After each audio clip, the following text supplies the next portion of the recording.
Welcome friends to another episode of Wesley's Food Den. Today I'm going to be making Cornish chicken, a very popular Durban dish, or as it is known in the UK as breeders or boilers. And for this I'm going to be needing a quarter cup of oil. So you're going to let that oil to heat up a bit.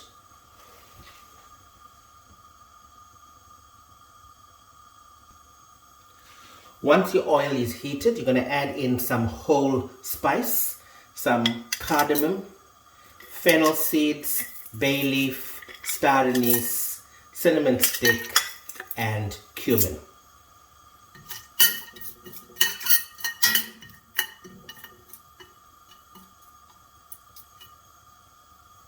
And you'll just let that release its aroma.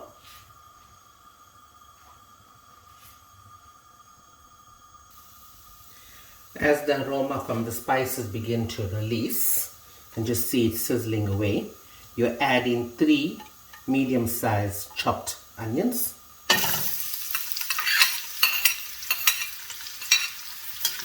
And you fry that until it is lightly browned.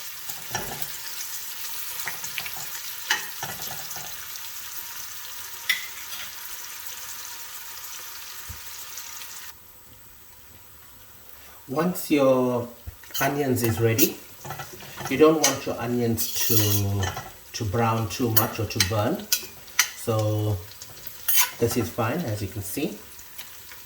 And to this I will add 2 tablespoons of ground ginger garlic.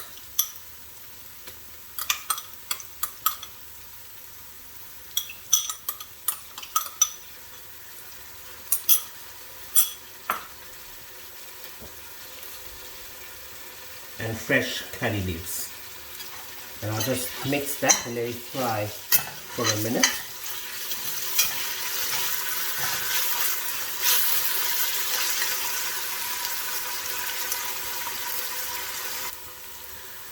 I am now going to add in my spices, and you need to turn your heat down for that. I'm going to start off with a teaspoon of turmeric, 2 tablespoons of Kashmiri chili powder. That gives it a beautiful color and flavor. A level teaspoon of coriander and cumin powder. And a teaspoon and a half of red curry powder.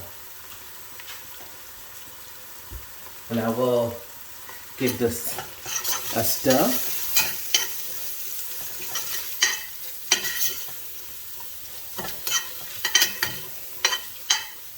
Now, as you can see,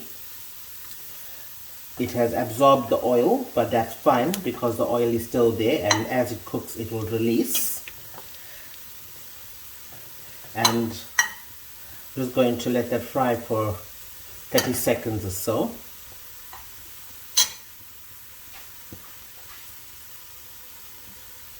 I am now going to add in my chicken. Now there's a lot of variations to this. As you can see, I didn't add in my tomato just yet. I will do that when I add in the potatoes. But if you would prefer, you could add in a tomato at this stage before you add in your chicken.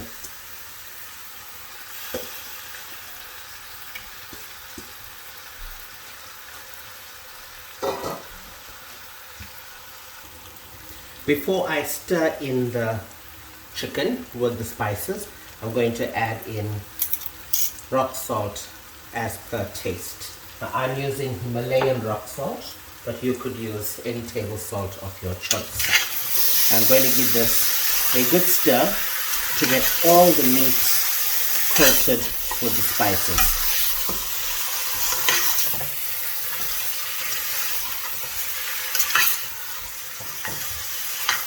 And as you can see, it's still extremely very dry.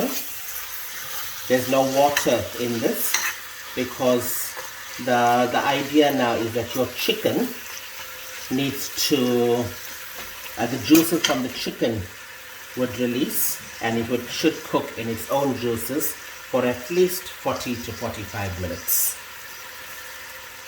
So you can cover this and let it cook. So now the curry has been cooking for about 10 minutes, and as you can see, the juices from the chicken is coming out and it's cooking in its own juices. That's why it's important not to add any water at this stage. So you just give it a stir. Now you don't have to stir this all the time, but just check that it doesn't catch or burn at the bottom. And you just let this to continue to cook for at least another 30 minutes. And just keep an eye with the levels of the water.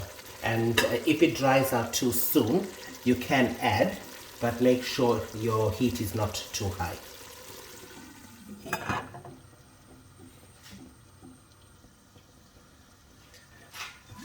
The chicken has now been cooking for about 15 minutes, and as you can see, it's cooking in its own juices.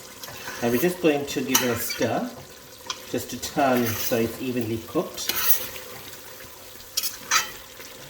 And as you can see, the juices are becoming thicker as it reduces. So in another 5 to 7 minutes, I think I will need to add some water to this.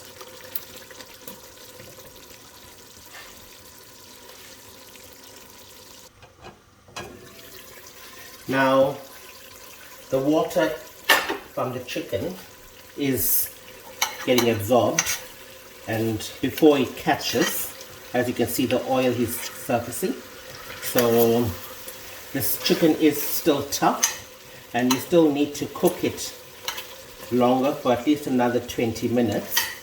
And I am going to add 250 ml of boiled water to this. Now you don't want to add too much of water at this stage, because we still have to add the potatoes and the tomatoes once this chicken is 3/4 way cooked. Because if you add your potato or your tomato too early, then your chicken will not be cooked and your potatoes will get mashed in your curry. So you just need to be a bit patient and let the curry cook.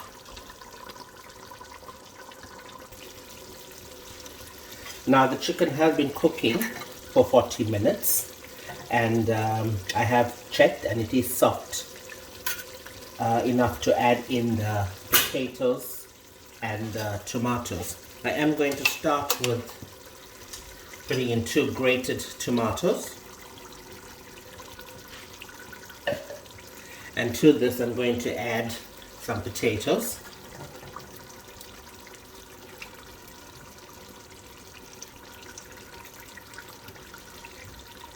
Now I pierce my potatoes, so that's how we get those lovely melting potatoes. I'm just going to stir the tomatoes in.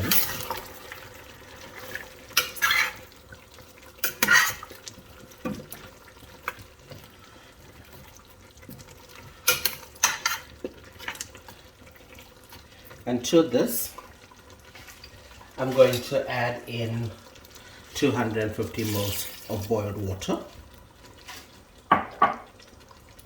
Just gonna make sure that the potatoes are covered. And I am going to let this cook now until the potatoes are soft, which should be at least 20 minutes, depending on the potatoes you are using.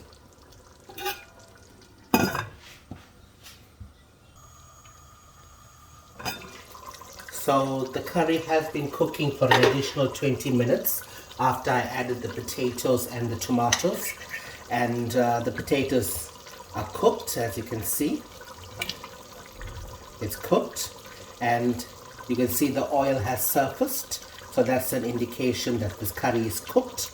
And I will be turning off the heat completely, and I'll let this to rest before I serve. You can garnish it with fresh coriander, and you can serve it with basmati rice. Enjoy.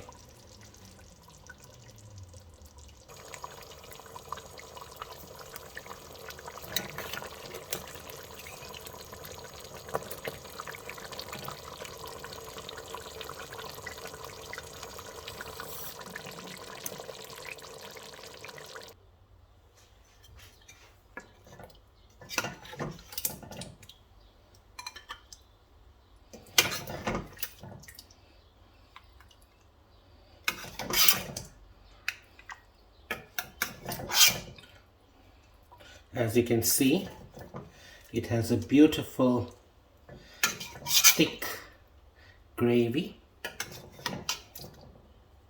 that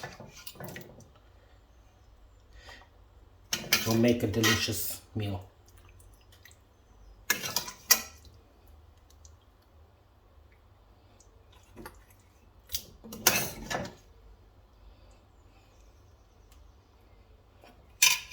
And there you go, Cornish chicken curry, cooked to perfection.